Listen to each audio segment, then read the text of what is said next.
दोस्तों, वीडियो शुरू करने से पहले मैं कुछ कहना चाहता हूँ। प्लीज इसे स्किप करे बगैर काफी ध्यान से सुनिए। हमारा पुराना चैनल जो है यूट्यूब ने टर्मिनेट कर दिया है और मुझे नहीं लगता कि वो चैनल वापस आएगा।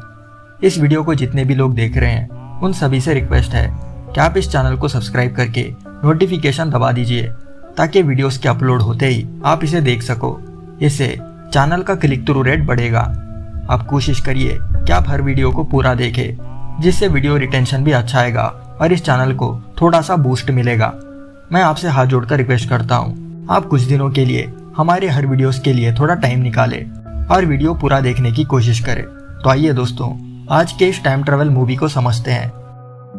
मूवी के शुरुआत में हमें एक इंडोर पूल को दिखाया जाता है, जहाँ विकी नाम की एक छोटी लड़की अपनी माँ जोएन के पास आकर वहाँ के लोगों को स्विमिंग के लिए एरोबिक सिखाने लगती है। जब ट्रेनिंग सेशन खत्म हो जाता है, विकी अपने माँ के लिए रेस्ट रूम में वेट करने लगती है। तभी उसे वहाँ की एक वर्कर दिखाई देती है जिसका नाम नैडिन था और उसका चेहरा जला हुआ था। नैडिन विकी को डराने लगती है कि तभी वहाँ पर जोएन आकर विकी को अपने साथ ले जाती है। कुछ समय बाद जोएन विकी को लेकर एक तालाब पर जाती है जहाँ का पानी बहुत ठंडा था, इसलिए विकी अपने माँ के बॉडी पर एक क्रीम लगाने लगती है ताकि जोएन की स्किन को डैमेज ना हो। जब जोएन ठंडे पानी में स्विमिंग कर रही होती है तो विकी बची कुची क्रीम जो उसके हाथ पर लगी थी उसे वो एक जार में रख रही होती है। रात के समय जिम्मी, जो जोएन का हस्बैंड था, वो अपने घर लौटता है और देखता है कि जोएन विकी को अपने ऊपर लेकर सो गई है, इसलिए वो विकी को उठाकर उसके कमरे में सुला देता है। अगले दिन विकी कई सारे खाली कांच के जार्स लेकर उस पर नाम लिखने लगती है ताकि उसमें वो इंसेक्ट्स, पेड़ पौधों की स्मेल जमा कर सके। वही जिम्मी अपने फायर फाइटर की ड्यूटी पर निकल जाता है और जोएन पूल पर काम करने के लिए चली जाती है। कुछ समय बाद विकी और जोएन रोज की तरह तालाब के पास जाते हैं, मगर इस बार विकी वहाँ के पेड़ पौधों से जमीन पर गिरी चीजों को जमा करने लगती है और उसे सूंघने लगती है। विकी अपने माँ को बताती है कि उसके पास चीजें सूंघकर पहचानने की क्षमता है, इसलिए वो इन सब चीजों को जमा कर रही है। जब जोएन विकी के हाथ से एक पत्थर लेकर सूंघती है तो उसमें कोई स्मेल नहीं आ रही होती, जिस पर विकी कहती है कि उसे उस पत्थर से मिट्टी और मशरूम की स्मेल आ रही है। यह सब सुन जोएन विकी के सूंघने की क्षमता टेस्ट करने की सोचती है और विकी के आंखों पर एक कपड़ा बांध देती है। वो विकी से कहती है कि वो यहीं कहीं आसपास छुप जाएगी और विकी को उसे सूंघकर उसका पता लगाना है। अब जोएन एक पेड़ के पीछे जाकर छुप जाती है, मगर विकी उसे तुरंत ढूंढ लेती है। ये देख जोएन अब थोड़ी दूर जाकर खुद को पत्तों से ढक लेती है, फिर भी विकी उसे फट से ढूंढ लेती है। कुछ देर बाद जोएन विकी को लेकर एक स्टोर पर पहुंचती है, जहां जोएन स्टोर के अंदर चली जाती है और विकी कार में बैठी हुई होती है। तभी वहां के कुछ बच्चे विकी को देखकर उसे चिढ़ाने लगते हैं और उसे बेवजह परेशान करने लगते हैं। जब जोएन स्टोर से बाहर आती है तो वो बच्चे वहां से भाग जाते हैं। आगे ये दोनों माँ बेटी जोएन के फादर के यहाँ पर जाते हैं। जोएन के फादर और जोएन आपस में बात करने लगते हैं और वही विकी उस जगह पर खेल रही होती है। जोएन अपने डैड को बताती है कि विकी किसी भी चीज को दूर से सूंघकर पहचान सकती है और वो इस बात से थोड़ी परेशान है। अगर जिम्मी को इसके बारे में पता चल गया तो वो विकी को एक थेरेपिस्ट के पास भेजेगा, जिस पर जोएन के डैड कहते हैं कि विकी कम्प्लीटली नॉर्मल है और उसे विकी के बारे में उतना सोचना नहीं चाहिए। वो आगे जोएन से कहते हैं कि उसे थोड़ा सच संवर कर जिम्मी के साथ टाइम स्पेंड करना चाहिए, चाहे तो वो थोड़े दिनों के लिए विकी को अपने पास रख लेगा, जिससे जोएन और जिम्मी को आपस में थोड़ी प्राइवेसी मिलेगी। शाम के वक्त जब जिम्मी, जोएन और विकी टीवी देख रहे होते हैं तो जिम्मी के फोन पर किसी का कॉल आता है। जोएन को लगता है कि जिम्मी शायद उसके साथ चीट कर रहा है। वो अब जिम्मी से बहस करने लगती है और ये सब बातें विकी हॉल में बैठकर सुन रही होती है। जिम्मी बताता है कि ये कॉल उसके बहन जूलिया का है। जूलिया का नाम सुनते ही जोएन एकदम से शॉक हो जाती है। अगले दिन उन सभी से मिलने जूलिया वहां पर आ जाती है और जिम्मी जूलिया को देखकर काफी खुश हो जाता है। अब जिम्मी तो जूलिया के आने से काफी खुश था, मगर जोएन काफी परेशान थी। इसका कारण क्या है वो हमें आगे टाइम ट्रैवल सीन के बाद पता चलेगा। जब जिम्मी जूलिया के लिए कुछ कपड़े ढूंढ रहा होता है तो विकी बताने लगती है कि जूलिया के पास से शराब की स्मेल आ रही है और उसका बात करने का तरीका भी जिम्मी से काफी अलग है। यह सुन जिम्मी कहता है कि जूलिया गांव में ही रहा करती थी और वो पढ़ाई करने शहर में आ गया, इसलिए उन दोनों का बात करने का तरीका बिल्कुल अलग है। शाम के वक्त जब जिम्मी, जूलिया और जोएन डिनर कर रहे होते हैं तो विक्की छुपकर जूलिया के सामान को चेक करने लगती है। जूलिया के सामान में उसे एक अजीब किस्म की बोतल मिलती है जिसकी स्मेल काफी वियर्ड थी। अब विक्की जूलिया के स्वेटर को और उस बोतल को ले लेती है। रात के समय विक्की एक जार में कुछ शराब, जूलिया के स्वेटर का छोटा सा टुकड़ा और उस बोतल से थोड़ा सा लिक्विड डाल देती है। जैसे ही वो इसे मिक्स करके सूंघती है वो बेहोश होकर टाइम में पीछे पहुंच जाती है। जब उसकी आंख खुलती है तो वो एक जिम्नेजियम के सामने पड़ी होती है और कुछ लड़कियां जिम्नेजियम के अंदर जा रहे थे। तभी उसे उसकी माँ की यंगर वर्जन और नेडिन जिम्नेजियम में जाते हुए नजर आते हैं। उसे अब रियलाइज होता है कि उसे कोई नहीं देख सकता। अब जोएन और नेडिन जिम के अंदर अपना वर्कआउट कर रहे होते हैं कि तभी यंग जूलिया वहां पर आ जाती है जिसने अभी अभी जिम ज्वाइन किया था। जूलिया को देख नेडिन जोएन के कान में कुछ कहती है जिसे सुन जोएन हंसने लगती है। तभी विक्की प्रेजेंट टाइम में जाग जाती है।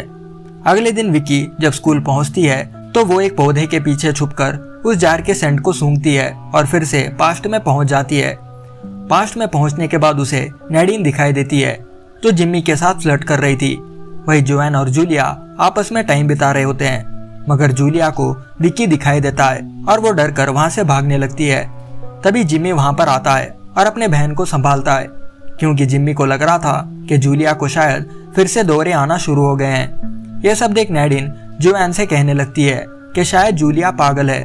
वापस प्रेजेंट टाइम में पहुंचने के बाद विक्की जूलिया पर नजर रखने लगती है जो किचन में कुछ ढूंढ रही थी, मगर वो चीज ना मिलने के कारण वो वहां से चली जाती है। अगले दिन जब जोएन पूल पर पहुंचती है तो नेडिन जोएन से कहने लगती है कि उसके घर पर जूलिया क्यों आई है, जबकि पूरे शहर को पता है कि उसकी मानसिक हालत ठीक नहीं है। बदले में जोएन कहती है कि जूलिया बस अपने भाई जिम्मी से मिलने के लिए आई है। वही दूसरी ओर जिम्मी का दोस्त जेफ भी कहने लगता है कि जूलिया को वापस उनके शहर में देख यहाँ के लोग आपत्ति जताएंगे। जिम्मी जेफ से कहता है कि जूलिया अब ठीक हो चुकी है और उसे अब दौरे नहीं पड़ते। वही दूसरी तरफ विक्की अपने स्कूल के बाहर उस जार में वो लिक्विड डालकर उसे सूंघने की सोचती है, पर तभी उसके क्लास के कुछ बच्चे आकर विक्की को परेशान करने लगते हैं और उसके हाथ से वो जार छीन लेते हैं। जैसे ही वो बच्चे उस जार के अंदर के सामान को चेक करने जार को खोलते हैं तो वो सभी बच्चे बेहोश हो जाते हैं। कुछ समय बाद जोएन विक्की को पिक करने स्कूल पर आती है, मगर वहां पहले से ही उन बच्चों के पेरेंट्स आए हुए थे जो विक्की के बारे में टीचर्स को कंप्लेन कर रहे थे। मगर जोएन इस बात को सीरियसली नहीं लेती, बल्कि उन बच्चों के पेरेंट्स पर चिल्लाने लगती है क्योंकि उनके बच्चे विक्की को यूं ही परेशान करते रहते थे। वो अब गुस्से में आकर विक्की को लेकर वहां से निकल जाती है। कुछ समय बाद ये दोनों एक मॉल पर पहुंचते हैं। जोएन कहती है कि विक्की को उन बच्चों के बारे में उसे बताना चाहिए था कि वो उसे परेशान करते हैं। तभी जोएन के फोन पर उसके डैड का कॉल आता है जो उसे मिलने के लिए बुला रहे थे, क्योंकि जूलिया के वहां आने से जोएन के डैड भी परेशान थे। रात के समय जोएन खाना बना रही होती है और वहां पर जूलिया आ जाती है, मगर जोएन जूलिया से ठीक से बात नहीं करती। ये देख जूलिया कहती है कि अगर तुम चाहती हो कि मैं यहाँ से चले जाऊं तो मैं यहाँ से चली जाऊंगी। ये सुन जोएन इस बात को टाल देती है और जूलिया को खाना बनाना सिखाने लगती है। अब खाना बनाते बनाते वो एक दूसरे के क्लोज आने लगते हैं, मगर इस चीज से जोएन थोड़ी अनकंफर्टेबल हो जाती है और जूलिया से दूर हट जाती है। वही विक्की उस जार को फिर से सूंघकर पास्ट में चली जाती है और देखती है कि जूलिया और उसकी मॉम एक दूसरे को पसंद करते थे, मगर ये सब करता जोएन के डैड ने देख लिया था। फिर जब जोएन बाहर गई हुई होती है तो उसके डैड जूलिया को बताने लगते हैं कि जोएन नए नए चीजों को ट्राई करना पसंद करती है और इन चीजों से वो जल्दी बोर हो जाती है। वो यहाँ ये भी कहता है कि जोएन ने उसे बताया था कि जूलिया की मेंटल हालत ठीक नहीं है। ये सुनकर जूलिया को काफी बुरा लगता है। कुछ समय बाद जब जोएन घर पर आती है तो जूलिया उठकर वहां से जाने लगती है। जोएन जूलिया के पीछे भागती है और उसे पूछने लगती है कि उसे अचानक क्या हो गया। बदले में जूलिया कहती है कि सभी लोगों को लगता है कि उसकी दिमागी हालत ठीक नहीं है, इसलिए वो इन तानों से पक चुकी है और वो अपने गांव वापस जा रही है। वो जोएन को ये भी बताती है कि वो पागल नहीं है और उसे अक्सर एक छोटी बच्ची दिखाई देती है। यह सब सुन जोएन कहती है कि वो भी उसके साथ भाग चलने को रेडी है और उन दोनों को क्रिसमस के दिन इस टाउन को छोड़कर भाग जाना चाहिए। ये सुन जूलिया भी इस बात के लिए मान जाती है और ये दोनों आगे किस करते हैं। तभी जोएन को रियलाइज होता है कि उसने अपना एक ईयररिंग यहीं कहीं गिरा दिया है। अगले दिन विक्की एक बड़े से पॉट में एक मरा हुआ कौवा और उसमें कुछ चीजें मिलाने लगती है कि तभी उसे उसकी माँ और उसके नाना की आवाज सुनाई देती है, जो जूलिया के बात को लेकर बहस कर रहे थे। जोएन के डैड कह रहे थे कि उन्हें जूलिया को अपने घर पर नहीं रखना चाहिए क्योंकि वो दिमागी हालत से ठीक नहीं है। अब विक्की उस गरम गरम पॉट में जूलिया के बोतल से थोड़ा लिक्विड डाल देती है और उस पॉट से थोड़ा पानी लेकर एक जार में डाल देती है। ये जार वो जूलिया के बेड के नीचे रख देती है। उस रात जूलिया एक सपना देखती है जिसमें वो छोटी थी, पर वहाँ भी उसे विक्की दिखाई देती है और ये देख वो चिल्लाते हुए नींद से जाग जाती है। ये आवाज सुन जिम्मी उसके पास आता है और उसे पीने के लिए थोड़ा पानी देता है। वही विक्की ये सब अपने बेडरूम से झाँक कर देख रही होती है। अगले दिन ब्रेकफास्ट करते समय जोएन विक्की से उस स्मेल के बारे में पूछती है जो जूलिया के कमरे से आ रही थी, क्योंकि उसने घर के बाहर एक उबले हुए कौवे को देखा था। मगर विक्की यहाँ कुछ नहीं कहती। पनिशमेंट के तौर पर वो विक्की को तालाब के पास ले जाने से मना कर देती है। जब जोएन वहाँ से चली जाती है तो जूलिया विक्की से कहने लगती है कि मुझे पता है कि तुम क्या कर रही हो, इसलिए तुम ये सब करना बंद कर दो। अब जोएन विक्की के जगह जूलिया को तालाब पर ले जाती है और तालाब में ठंडे पानी में स्विमिंग करने के लिए रेडी होने लगती है। वो कहती है कि स्विमिंग करने से पहले वो 20 मिनट का टाइमर लगाती है। अगर वो 20 मिनट से ज्यादा ठंडे पानी में रही तो उसकी तबीयत बिगड़ सकती है। ये सुन जूलिया पूछती है कि वो ये क्यों करती है, जिस पर जोएन कहती है कि उसे ठंडे पानी में स्विमिंग करना पसंद है। अब जोएन जूलिया से पूछती है कि वो यहाँ पर क्यों आई है। बदले में जूलिया कहती है कि वो बस उसे देखना चाहती थी। इतना कहकर जोएन तालाब में स्विमिंग करने के लिए कूद जाती है। दूसरी ओर जिम्मी विक्की को लेकर जोएन के डैड के पास जाने लगते हैं। विक्की चुपके से उस जार से स्मेल सूंघकर पास्ट में पहुंच जाती है, जहां उसके मॉम की यंग वर्जन और जूलिया की यंग वर्जन कार में इंटीमेट हो रहे थे। तभी विक्की की आंख खुलती है और वो खुद को अपने नाना के घर पर देखती है। जैसा कि विक्की के नाना सोफे पर सो रहे थे, विक्की वहां से साइकिल लेकर तालाब के पास पहुंच जाती है, जहां जूलिया जोएन को गर्म रखने में उसकी मदद कर रही थी। अगले दिन जब जोएन पूल पर होती है तो नैडिन वहां आकर उसे मारने लगती है, क्योंकि वो जूलिया को अपने घर पर रहने दे रही थी और इस बात से नैडिन खुश नहीं थी। दरअसल जूलिया की वजह से नैडिन ने जिम्मी को खो दिया था, क्योंकि जिम्मी और नैडिन एक दूसरे को पसंद करते थे। कुछ समय बाद जिम्मी, जोएन और उसकी फैमिली बार पर ड्रिंक करने जाते हैं, जहां जोएन कुछ ज्यादा ही शराब पी लेती है। उनके साथ वहां जूलिया भी बैठी हुई थी। जैसा कि शहर के सभी लोग जूलिया की वजह से जोएन को ताना मार रहे थे, वो जूलिया को लेकर स्टेज पर चली जाती है और उसके साथ डांस करने लग जाती है। ये देख वहाँ सभी लोग शॉक हो जाते हैं, क्योंकि वो जूलिया को पागल समझते थे और उनकी नजरों में जोएन एक पागल के साथ डांस कर रही थी। जब ये सभी घर पहुंचते हैं तो विक्की रोते हुए अपने बेडरूम में चली जाती है। वो अपने डैड से कहती है कि जूलिया की वजह से उनके फैमिली में प्रॉब्लम्स क्रिएट हो रहे हैं, इसलिए वो जूलिया को वापस अपने गांव भेज दे। वो यहाँ ये भी बताती है कि अगर जोएन जूलिया के साथ भाग जाती तो वो कभी पैदा ही नहीं होती। ये सुन जिम्मी को जोएन और जूलिया के चक्कर के बारे में पता चल जाता है। जब जिम्मी इस चीज के बारे में जोएन से पूछता है तो जोएन जिम्मी पर चिल्लाने लगती है। ये देख जिम्मी जोएन को आज की रात हॉल में ही सो जाने को बोलता है और बेडरूम का दरवाजा लगा लेता है। अगले दिन विक्की रोते हुए अपने कमरे से बाहर आती है, क्योंकि उसकी पेट बर्ड मर चुकी थी। विक्की को लगता है कि ये सब जूलिया ने ही किया होगा, क्योंकि ये बर्ड गेस्ट रूम में थी जहाँ जूलिया भी रह रही थी। अब विक्की अपनी माँ से पूछती है कि क्या वो जूलिया से ज्यादा प्यार करती है या फिर उससे। ये सुन जोएन विक्की को गले लगाती है और कहती है कि वो सबसे ज्यादा उसे ही प्यार करती है।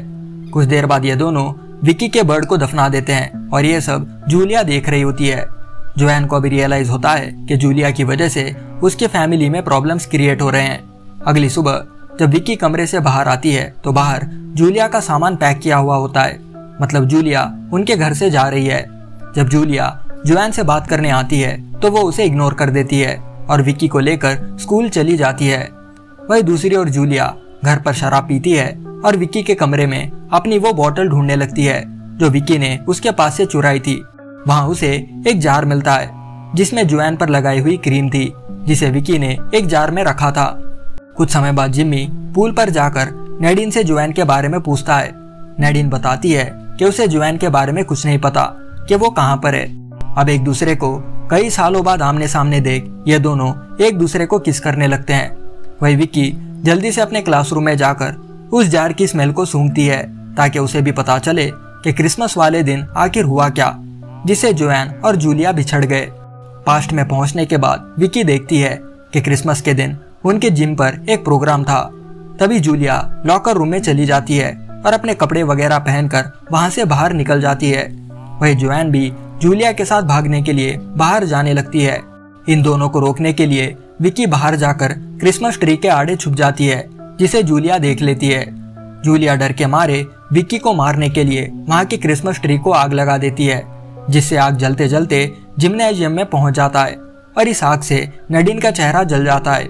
वही जोएन जब बाहर आकर देखती है तो जूलिया के हाथ में एक मशाल था, जिसे देख जोएन श्योर हो जाती है कि जूलिया सच में एक पागल लड़की है। यही कारण था कि शहर के लोग जूलिया को पागल कहते थे, क्योंकि उसने एक जिम्नेजियम पर आग लगा दिया था। जब जोएन घर पहुंचती है तो घर पर जूलिया नहीं होती। उसे वहां जूलिया का एक नोट मिलता है जिस पर थैंक्स लिखा हुआ था। दूसरी ओर जूलिया तालाब के पास जाती है और विक्की के जार से जोएन की स्मेल लेने लगती है, क्योंकि विक्की ने उसमें वो बची हुई क्रीम डाली थी जो वो अपनी माँ को लगाया करती थी। अब जोएन और विक्की उस तालाब के पास जाते हैं जहाँ जूलिया बेहोश पड़ी थी। वो दोनों वहां जाकर जूलिया को बचाने की कोशिश करते हैं। जोएन जिम्मी को फोन करके इस चीज के बारे में बता देती है और ये सुनते ही जिम्मी एम्बुलेंस के साथ वहां पर आ जाता है। आगे जूलिया को एम्बुलेंस में डाला जाता है और जोएन भी उसके साथ हॉस्पिटल के लिए चली जाती है। वही जिम्मी विक्की को लेकर घर पहुंचता है। एम्बुलेंस में जाते समय जूलिया को होश आता है और ये देख जोएन उसे किस करती है। दूसरी ओर जिम्मी इस बात से परेशान होता है कि उसके फैमिली के साथ अब क्या होगा। कहीं जोएन उसे छोड़कर जूलिया के साथ तो नहीं चली जाएगी। बदले में विक्की कहती है कि जोएन उन दोनों को छोड़कर कहीं नहीं जाने वाली, क्योंकि उसने उसे वादा किया था। यह सुनकर जिम्मी खुश हो जाता है और विक्की के साथ खेलने लगता है। इसी सीन के साथ दोस्तों द 5 डेविल्स मूवी यहाँ पर खत्म हो जाती है। आशा करता हूँ कि आपको ये मूवी अच्छे से समझ आई होगी। अगर वीडियो पसंद आया है तो एक लाइक और एक कमेंट ड्रॉप करना मत भूलना। मैं जल्दी एक और बढ़िया मूवी के साथ लौटूंगा। तब तक के लिए bye, take care and thanks for watching.